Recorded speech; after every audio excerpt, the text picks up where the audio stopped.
Hello बच्चों, ज्ञानदीप में आपका स्वागत है। आज हम पढ़ेंगे सूखी डाली, जिसके लेखक है उपेंद्र नाथ अश्क। सूखी डाली उपेंद्र नाथ अश्क द्वारा लिखी गई एकांकी है। इस एकांकी में संयुक्त परिवार यानी जॉइंट फैमिली के बारे में बताया गया है। ऐसे परिवार में नोक-झोंक, हंसी मजाक, रूठना मनाना सब होता रहता है। यही सब चीज़ें हमें एक दूसरे से बांध कर रखती है। यही हमें अपनापन और प्यार दिखाता है। संयुक्त परिवार ऐसा ही प्यारा होता है और ऐसे ही परिवार के बारे यहाँ बताया गया है। तो चलिए पात्र परिचय जान लेते हैं। दादा मूलराज जो 72 साल के हैं, 72 ईयर्स, और परिवार के मुखिया हैं यानी हेड हैं। वे घर में सबसे बड़े हैं, सभी उनका आदर करते हैं। घर का कोई भी सदस्य उनकी बात को टालता नहीं है, यानी उनके बात के विरुद्ध नहीं जाता। सभी उनकी बात मानते हैं। 72 वर्ष के होते हुए भी वे अभी भी पूर्ण स्वस्थ हैं। उन्हीं के कारण आज परिवार एक साथ है, क्योंकि उनका मानना है परिवार को एकजुट होकर रहना चाहिए। इसी में परिवार की खुशी और उन्नति है। कर्मचंद दादा मूलराज का मझला यानी बीच वाला बेटा। परेश दादा मूलराज का छोटा पोता है। वह तहसीलदार है, रेवेन्यू ऑफिसर, लगान वसूल करने वाला अधिकारी। यही घर में सबसे पढ़ा लिखा है। इंदु दादा मूलराज की पोती है। उसने प्राइमरी यानी 5वीं कक्षा तक शिक्षा प्राप्त की है। दादा मूलराज इंदु को बहुत प्यार करते हैं। घर में वह सबकी लाडली है।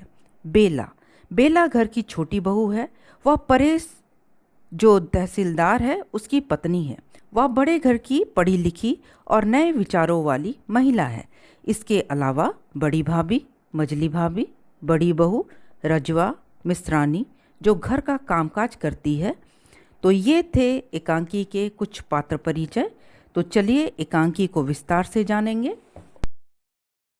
सूखी डाली एकांकी में एक संयुक्त परिवार जॉइंट फैमिली के बारे बताया गया है कि किस प्रकार दादा मूलराज जो परिवार के सबसे बुजुर्ग व्यक्ति हैं, उन्होंने अपनी सूझबूझ और बुद्धिमानी से अपने परिवार को एक बरगद के पेड़ की भांति एकता के सूत्र में बांध कर रखा है।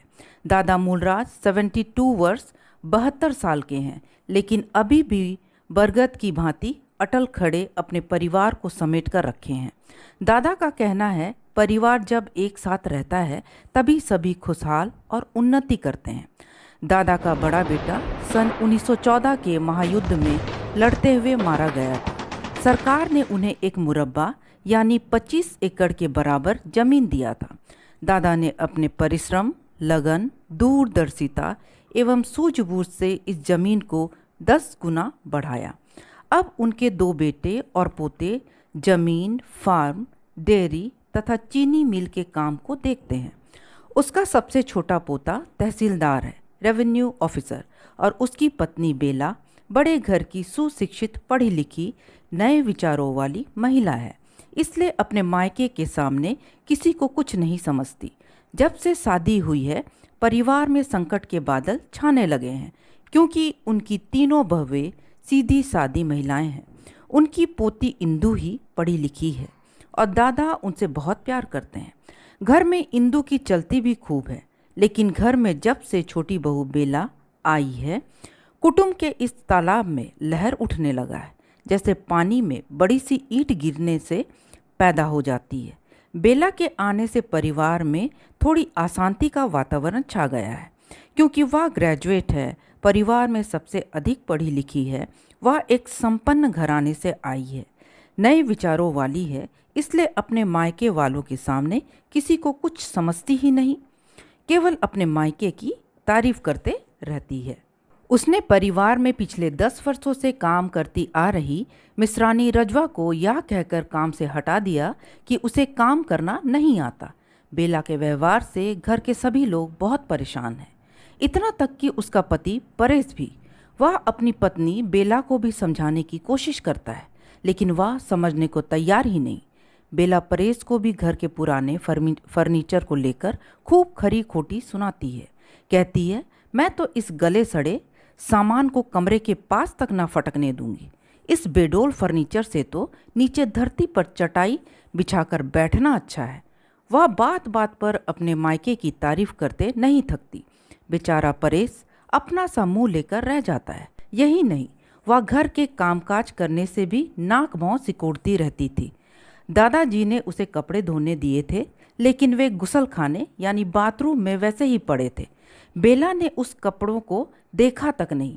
वह परिवार वालों से मिल नहीं पा रही थी। इतना भीड़ भाड़ उसे पसंद ना था।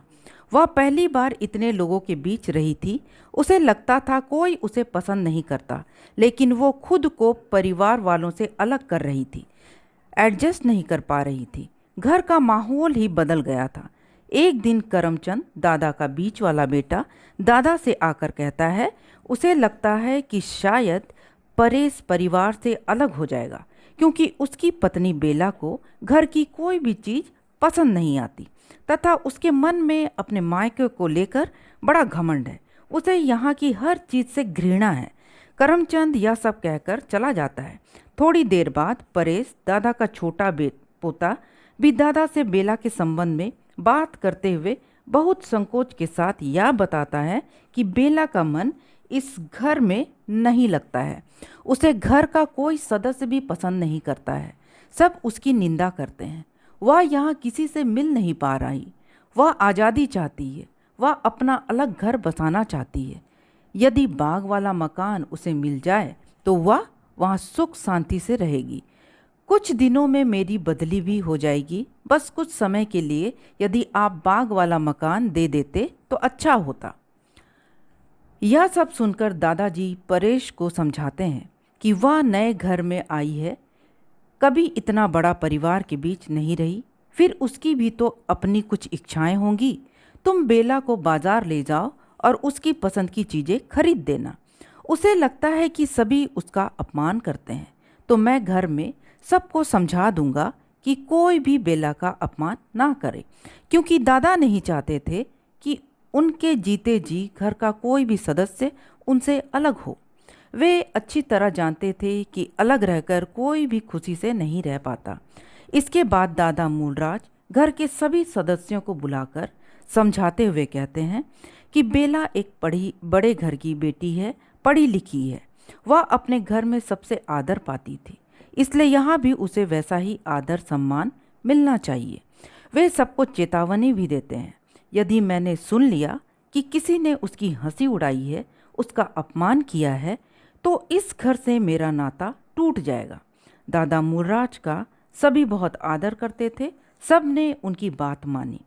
इसके बाद से परिवार के सभी सदस्यों का व्यवहार इस हद तक बदल गया कि वे बेला को ज़रूरत से ज़्यादा मान सम्मान देने लगे।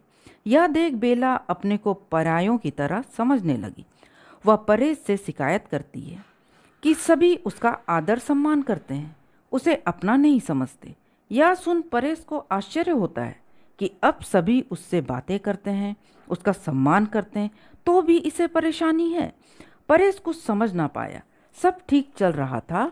एक दिन इंदु ने बेला को बता दिया कि दादा ने घर के सभी सदस्यों को समझाया था कि घर में सबको आपका यानी बेला का आदर करना चाहिए, क्योंकि आप पढ़ी लिखी हैं, ज्ञान में हम सबसे बड़ी हैं। दादाजी नहीं चाहते कि परिवार का कोई भी सदस्य परिवार से अलग हो जाए। वे यह सह नहीं पाएंगे। यह सब सुन बेला का मन परिवर्तन हो जाता है। उसे एहसास होता है कि वह कितनी गलत थी। वह इंदु से कहती है, मैं तुम सबके साथ मिलकर रहना चाहती हूँ, मिलकर काम करना चाहती हूँ, क्योंकि अब उसे समझ में आ गया था परिवार का होना और परिवार से मिलकर रहना कितना जरूरी है। इस प्रकार सबके प्यार ने बेला को बदल दिया। एक दिन दादाजी जब बेला को कपड़े धोते देखते हैं तो दादाजी बेला को टोकते हैं और इंदु को डांटते हैं कि बेला को कपड़ा क्यों धुलवा रही है। यह सुनकर बेला कहती है, आप पेड़ से किसी डाली का टूटकर अलग होना पसंद नहीं करते, पर क्या आप चाहेंगे कि पेड़ से लगी लगी वह डाली सूख जाए? बेला के मुंह से यह बात सुन दादाजी आश्चर्य हो जाते हैं। बेला ने ऐसा इसलिए कहा क्योंकि अब वह समझ गई थी परिवार कितना जरूरी है और अब वह परिवार के साथ मिलकर उसका हिस्सा बनना चाहती थी। वह भी बरगद के पेड़ की एक डाली बनना चाहती थी जो पेड़ से लगकर हमेशा हरा रहे, जीवन पाए। वह अब समझ गई थी कि परिवार में रहकर ही इंसान सुख, शांति और प्यार पाता है। इसलिए उसने कहा, मेरा घर से अलग होना आपको पसंद नहीं, लेकिन क्या आप चाहेंगे कि मैं परिवार के साथ रहते हुए उनसे अलग रहूं, सूखी डाली की तरह। इस प्रकार परिवार एक ही सूत्र में बंधा रहा। उसकी कोई भी डाली ना तो सूखी और ना ही टूटकर अलग हुई। इस कहानी से हमें यही सीख मिलती है कि यदि परिवार का मुखिया दूरदर्शी, बुद्धिमान और व्यवहार कुशल हो तो परिवार के सदस्यों के विचार एवं स्वभाव में भिन्नता होने पर भी सब एक साथ एकता की डोर से बंधे रहते हैं। तो हमें भी अपने जीवन में दादा की तरह बरगद का पेड़ बनकर अपने परिवार को एक सूत्र में बांधकर रखना चाहिए।